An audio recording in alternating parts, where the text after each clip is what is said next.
Hello again in this video clip series, My Journey to God in a Very Secularized World. We had just finished in the last video clip, after a good number, on exorcisms. Now I would like to begin a new video clip with the title of Do Not Abandon the Church. You can even find this as an article. We're talking about here, with all the crisis and everything else, that we're truly in the period of the Great Tribulation and the Great Apostasy before the manifestation of the Antichrist.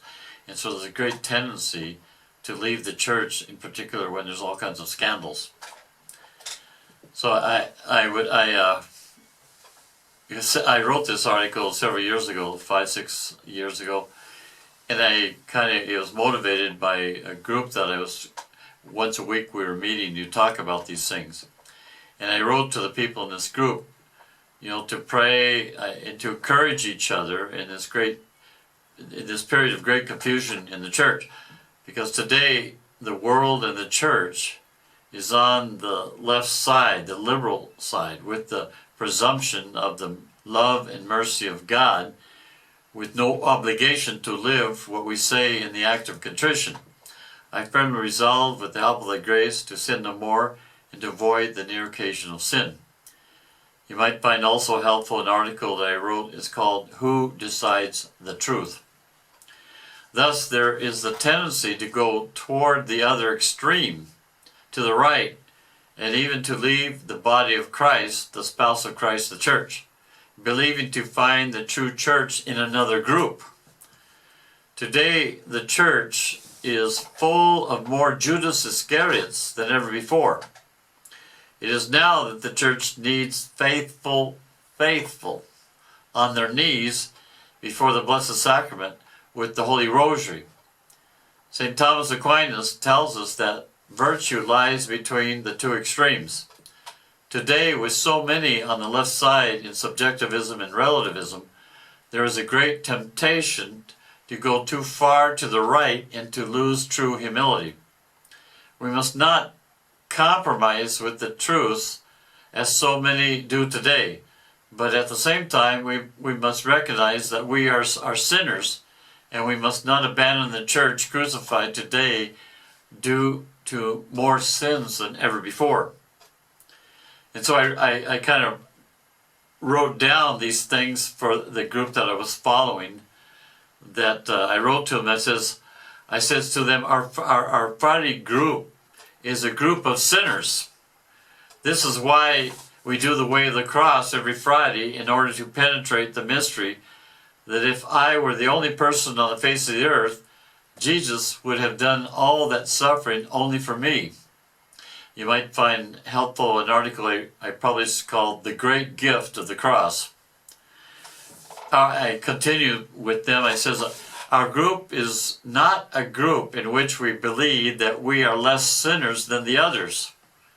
I wrote in my article to the Deo Catechumens, an article is called The Infinite God Among Us, when I was trying to help them to not to understand the greatness of the Eucharist, which the Neo Catechumens, the way it's formed is to slowly lose their faith in the Eucharist.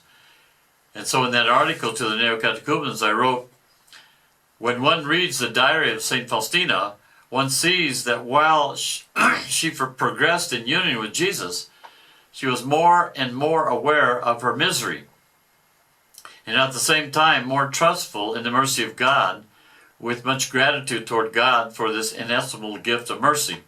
Instead, very often, the more that we go forward in an ecclesial movement, or in our priestly ministry, we believe to be less pitiful and more worthy to stand before God and men. Here we are.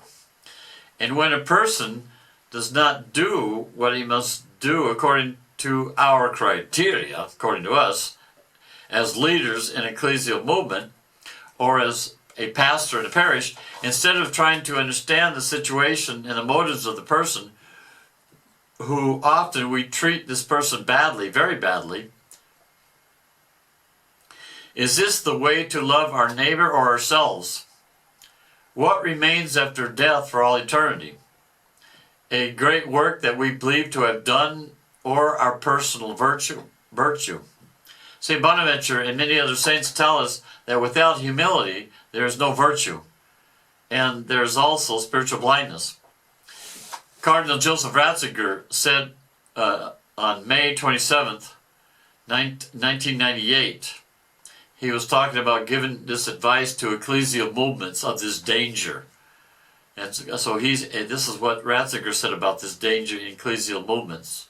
He says, there is manifested many dangers as well as the ways of overcoming in the ecclesial movement.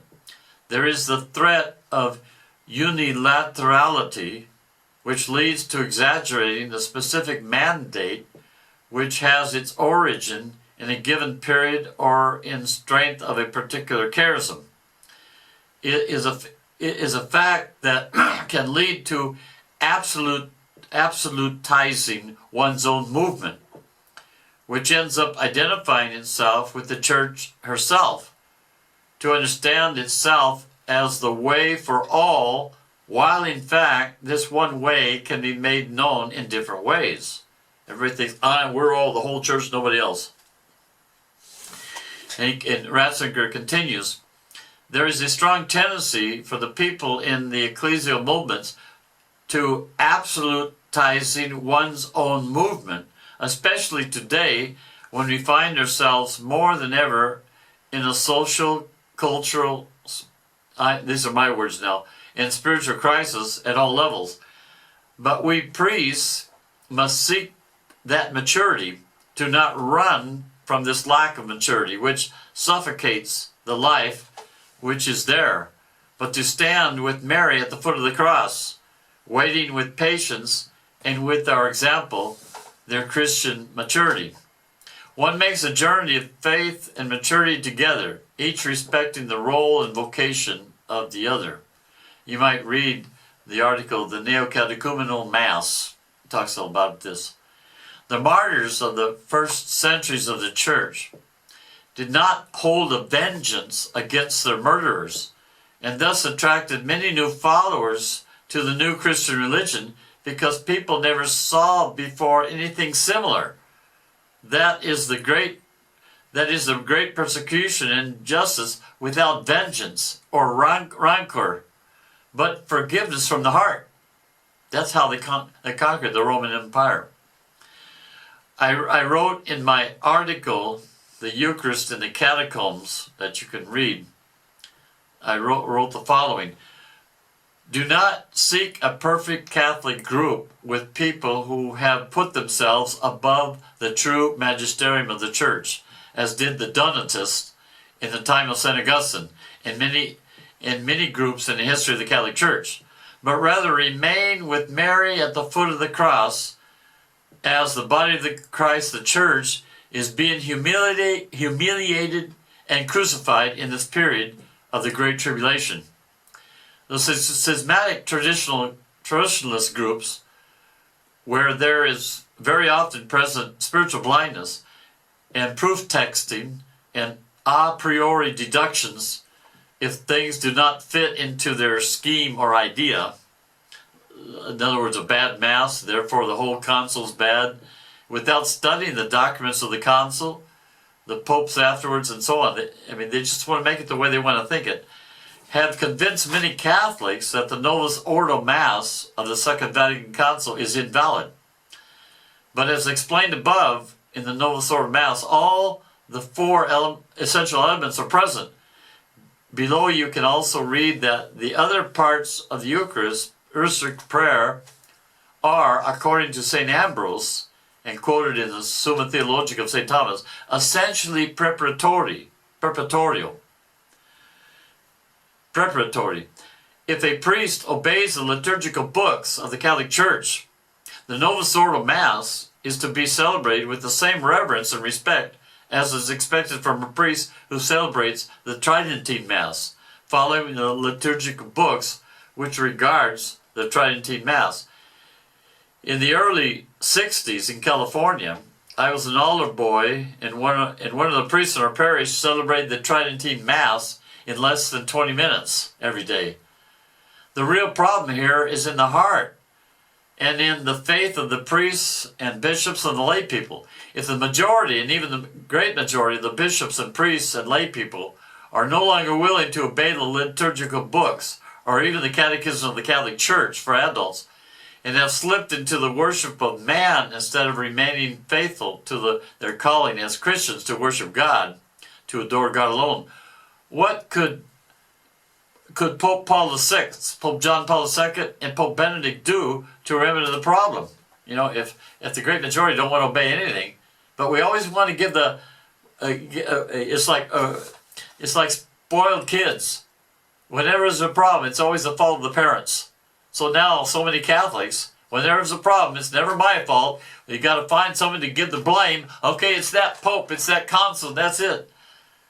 You know, but we need a little bit of equilibrium between. The devil is working on both sides, right and left. May God bless you and Mary guide you.